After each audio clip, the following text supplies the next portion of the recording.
The sign of a great luxury car is that you arrive at your destination, no matter how long or short the distance, feeling more relaxed than when you set off.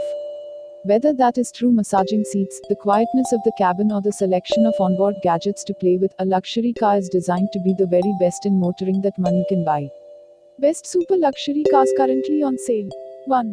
Rolls-Royce Phantom. The grandest and greatest luxury conveyance in motordom was replaced by Rolls-Royce in 2017 and given a glittering 5-star road test welcome by our road testers shortly thereafter. Owners will love it at least as much for the extravagant statement of wealth and status it endows and for the unmatched sense of occasion you enjoy when traveling in one. But while many won't ever know as much, the latest Phantom is also an utter joy and a rare pleasure to drive. Its superbly comfortable and singularly isolating ride comfort can be sampled from the back seats, of course, and is like nothing else you'll encounter in a car, gently loping and deliciously indulgent feeling but also supremely quiet and smooth, despite Rolls-Royce's fitment of the latest run-flat tire technology. Yet the precision feel and perfect weight of the car's large rimmed steering wheel is remarkable, likewise the ease with which you can place such a huge car on the road, the tolerance it has for whatever rate of progress suits your trip, the supreme refinement and flexibility of its V12 engine, and the progressiveness of its throttle pedal on step-off. Even though it's a near 3-ton love song to splendid isolation, this car will accelerate from 0-100 miles per hour and from 30-70 miles per hour through the gears quicker than the last Ford Focus RS. The integrity of its engineering is simply breathtaking. 2.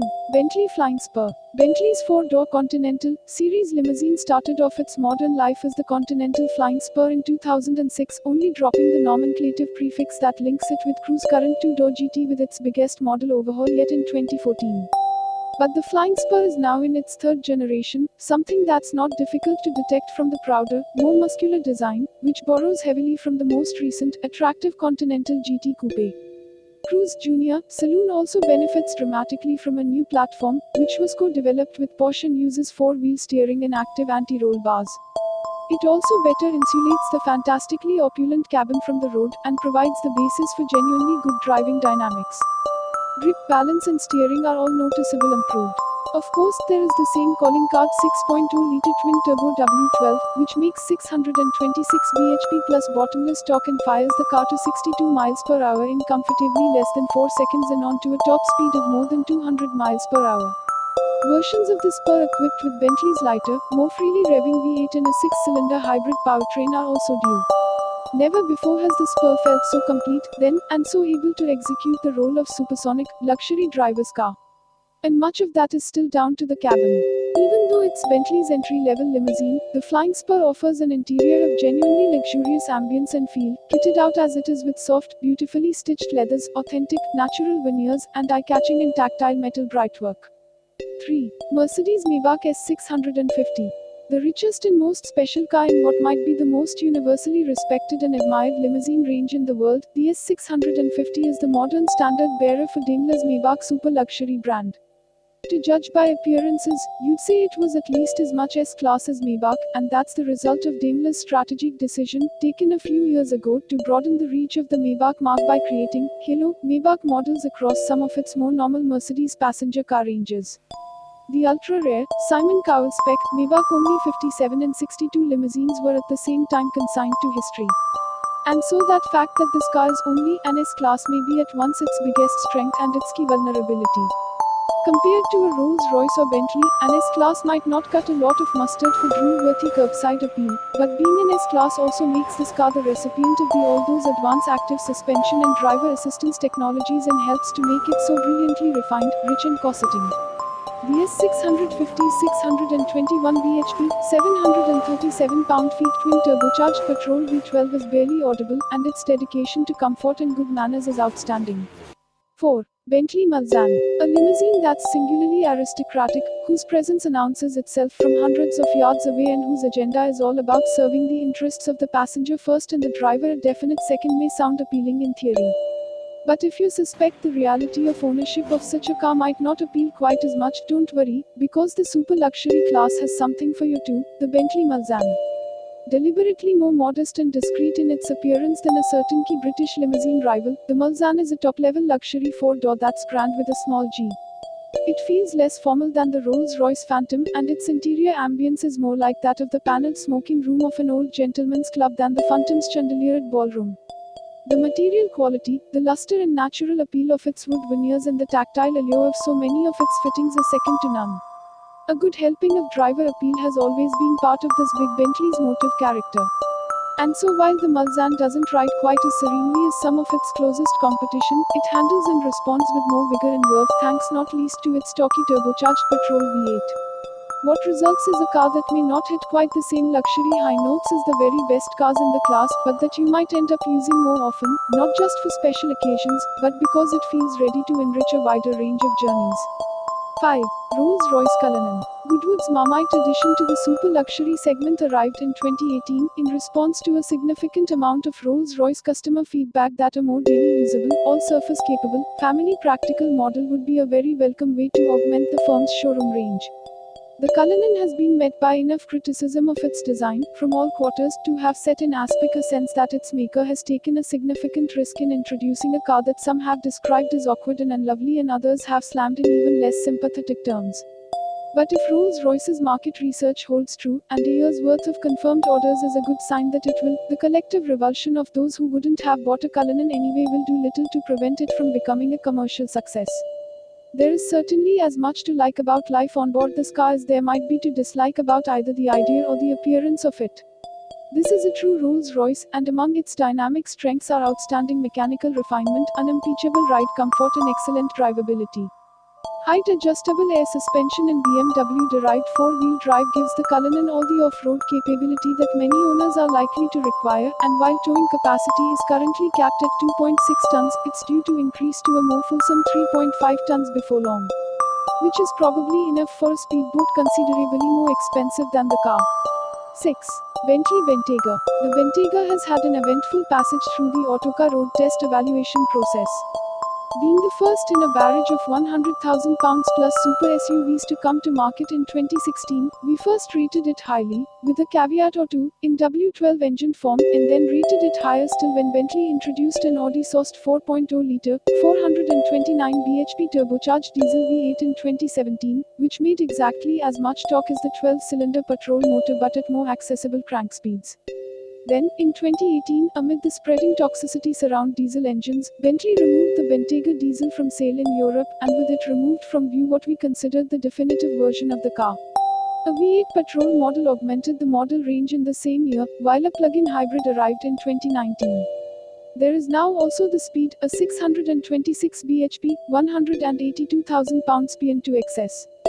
The Bentayga's wonderfully plush interior, its swell of torque-laden performance and its sense of imperious, singularly enveloping luxury make it stand out even in this class, and these qualities might even be potent enough to win over a cynic who started out opposed to the idea of life in a blue-blooded SUV.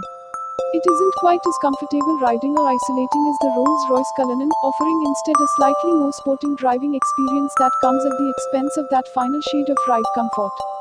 But a shade is all the Bentayga gives up, an occasional suggestion of head toss and the merest fidget of fussiness over certain lumps and bumps at speed. Even as a luxury car regular, there's every chance that you simply wouldn't know what you were missing. 7.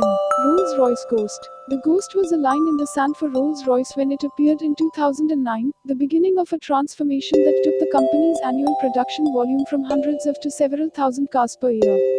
Using mechanical underpinnings adapted from those of the BMW 7 Series, the Ghost made Rolls-Royce ownership more accessible, only slightly but significantly so.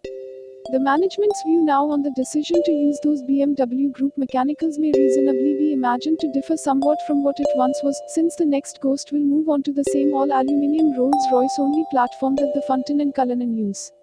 While the Phantom is very much a car in which to be driven, the Ghost was intended as a car for the well-heeled driver, and its dynamic character reflects that. Slightly tauter riding and more agile than the Phantom, partly by virtue of its more compact proportions, it lends itself more readily to the cut and thrust of daily motoring on traffic-clogged UK roads than its bigger brother. In terms of interior space, luxury ambience and sheer material quality, the car is a rung below the Phantom, and perhaps not as clearly a cut above other large limousines as a result. Its rolling refinement, too, isn't quite unmatched among cars of this ilk. But to admit either isn't to dismiss this car's impressive richness or esoteric charm. 8. Range Rover's autobiography. The top-rung, long-wheelbase Range Rover has come a long way as a luxury car since the Genesis days of the famous SUV upon which it's based. The modern's autobiography, hand-finished as it is by Land Rover at its special operations base near Coventry, is a car that's now fully 5.2 meters long and 2.6 tons in weight at its heaviest. It was conceived to take full advantage of the embryonic market for super expensive SUVs and the high regard some have for the Range Rover brand, and it does so quite effectively. Offering a choice of a petrol V8, a diesel V8 or a 4-cylinder petrol plug-in hybrid powertrain, the Autobiography is a strict 4-seater with lounge, rear chairs, around each of which you can arrange a fold-out aluminium tray table, while a sliding panoramic sunroof contributes to the remarkable senses of light and space on board. The interior materials are more tactile and expensive than those of the standard Range Rover 2. Ride comfort and isolation both also represent a step up from that car, although neither is quite in the league of the most refined cars in this niche. Some sharper edges seem to test the structural limits of the car's underbody, thudding through the ride composure slightly. 9. Rolls-Royce Dawn. The super luxury 4-seat convertible is a rare type of car indeed. Mercedes offers an open-top 4-seat S-Class, while Bentley has had its Azure drop-top and now Continental GTC. But Rolls-Royce has, at times, offered more than one 4-seater super cabriolet within its model range over the last decade. And while the convertible version of the current generation Phantom has yet to materialize, its equivalent from the smaller Ghost, Great model Strata, the Dawn, remains very much a part of Goodwood's model mix. The company used uncharacteristically racy terms to describe this car when it was launched in 2016, billing it as the sexiest Rolls-Royce ever built. Whether you agree or not, there's no denying the car's blue-blooded credentials. It uses the same platform and 6.6-litre twin-turbocharged petrol V12 as the Wraith Coupe, producing 563 bhp and 575 pound-feet of torque, which is down from 624 bhp in Wraith tune but still enough to eclipse the vitals of the earlier Phantom drophead coupe. This doesn't feel like a Wraith convertible to drive, and nor was it intended to. A soft-riding boulevardier at its best. At a laid-back, open-air cruise, the Dawn begins to feel its size and weight when you edge faster on a typical British air road. It rolls and lolls more than the Wraith, thus urging you, in the most discreet of terms, that if your windswept backseat passengers won't thank you for slowing down a bit, the car's contact patches certainly will. Stick to what Goodwood described as its social pace, however, and the Dawn's isolation and comfort levels are very impressive indeed. 10. Mercedes-AMG S65L. The mechanical makeup of the top-of-the-range performance version of the Mercedes S-Class limousine hasn't changed much in more than a decade. Since this car has a leviathan of a twin-turbocharged petrol V12 that produces 621 bhp and 738 pound-feet of torque, you could argue it hasn't needed to. It's an engine capable of sending a 2.25-ton, 5.3-meter long, rear-driven limousine from 0-62 miles per hour in just 4.2 seconds, and that's before it's really settled down, found its legs and got going, don't forget. And yet the S65 is still a proper luxury car, with uncompromising ride comfort and refinement, which is why it gets a mention at the foot of our super luxury class rankings. It offers onboard comfort unknown to anything else of quite the same performance level, and its huge reserves of torque make it so effortlessly potent to drive that it's hard to believe how little you need to do to make something so large travel so quickly. The S65 isn't a super saloon, though, and its chassis much prefers smooth, wide roads to testing narrower ones, the latter giving its air suspension and stability control a lot to think about. Even so, when in its element, very few cars in existence manage to seem at once so naughty and so wonderfully nice as this.